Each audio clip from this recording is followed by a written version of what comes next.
Welcome to the Positive Pants Podcast. Mindset, motivation, and inspiration to help you find your positive pants. It's time to let go of negative thinking, understand why you do what you do, and stop the self-sabotage with your host, Fran Excel.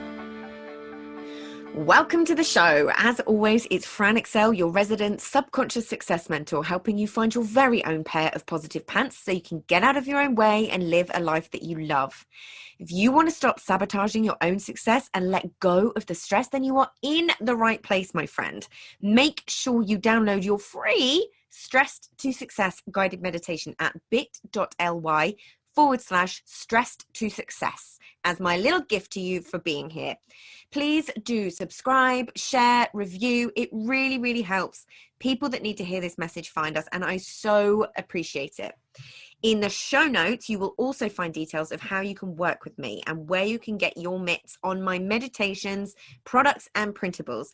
You can also find it through the link in my bio on Instagram, which is my second favorite place to hang out. So please do come join me over there at I'm Fran Excel. Tag me in your takeaways, slide into my DMs. I am here for it. So that is the formalities over, my love. So let's jump into the content. How do you start to love yourself? I mean, for many people, I think starting with liking yourself feels a little less of a leap. So let's start there. Why am I talking about this today? I am seeing left, right, and center people with these big dreams and capabilities struggling. They're struggling with the low self-esteem, low self-worth. And when you're trying to start or run a business, that makes it very tricky. You're going to second guess yourself at every turn. You're not going to trust yourself or your decisions. You're always going to have that niggling, often very loud, self-doubt running in the background, telling you can't do it and all the reasons why. The gremlins get in your way all the time. You beat yourself up for it. You make it something wrong with you on an identity level. It does not feel good. No. So, as someone who has very much been in the trenches with this in the past, I thought it was worth me doing an episode dedicated to it because it's been a long while since I have done. So, where to start? So, I used to not be able to list anything I liked about myself other than my feet. There we go. I have very pretty feet as feet go. Nice, dainty little size 4 feet. For someone who's 5'7", it is a bit weird, but I'm not complaining because I like my dinky feet because it means I get gorgeous, cheap shoes. Yep, that's where I started with one of the exercises that I'm going to talk you through. I was full of self-doubt, one of the most negative people that you would meet. I was the energy vampire in the room. I was always the worst possible outcome on things, always catastrophizing everything. I never looked at the positive. You will have heard me refer to myself as you're on a bad day. And that isn't an exaggeration. It's safe to say I had a very low opinion of myself. And that person wouldn't have been able to start this business. Certainly wouldn't have been able to start a podcast, let alone be nearly 200 episodes in, or be able to do silly reels on Instagram where I look stupid and really don't care, to be quite honest, because they're really fun. You know, it wouldn't have been able to put myself out there with the chance of criticism, judgment. It was scary to be myself. I was hiding. I was a social chameleon who felt she needed to change who she was, depending on who she was with, because whichever group of people it was, I never felt like I fit in. It felt like I wasn't supposed to be there, that I was lucky to be, and I needed to be a certain way to stay there. And I have so much love and empathy for that girl, but that wasn't who she really was. Yeah. The more of this work you do, the more you peel the layers of the onion away to be the core of who you really are. And that is a beautiful thing. Yes, it can feel daunting to start with, sure, particularly if you don't have a particularly high estimation of yourself. But it's so worth it for the calm, the clarity, the peace. Yeah, I'm not a finished item, because there really is no such thing. So, and I know I've said this before, we really need to let go of this idea of being a finished item, because it's never going to happen. It's part of life. We're always peeling back these layers of ourselves. And I love that. Life would be very boring otherwise. You got to love a bit of polarity. But I thought I would share some of the exercises that I found super helpful, and they may make you feel the ick or a little tension. But that's a good thing, because growth comes after tension. Yeah, always. The first exercise is to really allow yourself to write a list of all the things you do like about yourself.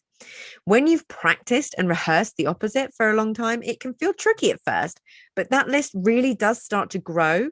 But more importantly, it shifts your focus and helps create new neural pathways through neuroplasticity for you to notice and really acknowledge the positive, for that to be your path of least resistance, for that to be your go-to. Yeah, that can only be a good thing. Now, this can be physical stuff, which is a big part of it, but also the inner stuff, like your values, your qualities.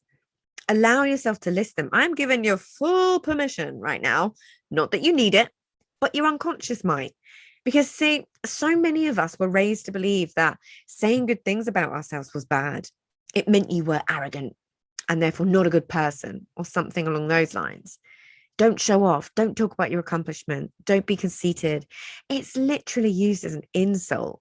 It definitely was throughout my teens and 20s to people. I would see all the time, ugh, she just loves herself so much. Yeah. We're trained that it is a bad thing to like ourselves. What? We're taught to dim ourselves and not let ourselves shine too bright, because it might mean people won't like us. So we learn to be self-deprecating. We learn to put ourselves down, compounded by mean things that people say to us as we're growing up too, and things that we see in society. It all kind of bunches up into one big mess of self-doubt. Yeah. And all that together in one big self-doubt, low self-esteem smoothie, until you have a recipe for things feeling difficult when you have to back yourself. Yeah. But it's not your fault. It's other people's stuff that you've borrowed and taken on as your own. So the next thing I'd love for you to do is to accept any compliments that come your way.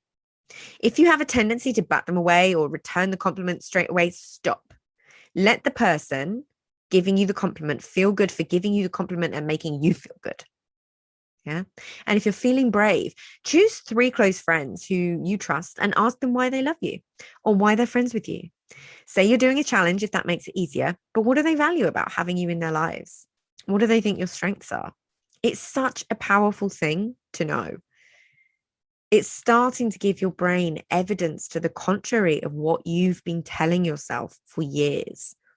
Your brain deals in evidence. So the more you provide it, the less it can deny that you're a good egg. Yeah? List out your achievements for good measure.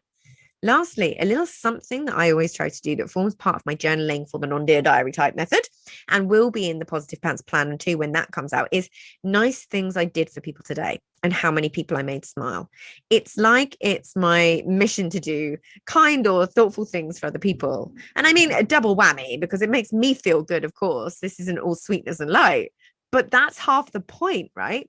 It helps you feel better about you, who you are as a person, and also in the process helps someone else feel good, maybe about who they are as a person. There's no bad that can come from that. So there's a few little things to get you started.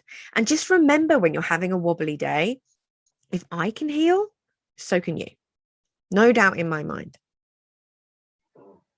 So if you got value from this and you know in your gut that now is the time to step up and start rewiring your thinking and start changing things for yourself, then book in a free discovery call so we can work out what needs to happen to get you from where you're at right now to the action-taking success you know you can be. If you want my eyes and ears on your problems, then I work with people one-on-one and through my programs. You can find all the details to book in a call in the show notes, the link in my bio on Instagram and on my website, franexcel.com. So stop waiting for if and when and choose to change things now, because you 100% can. I am here to believe in you when you don't believe in yourself.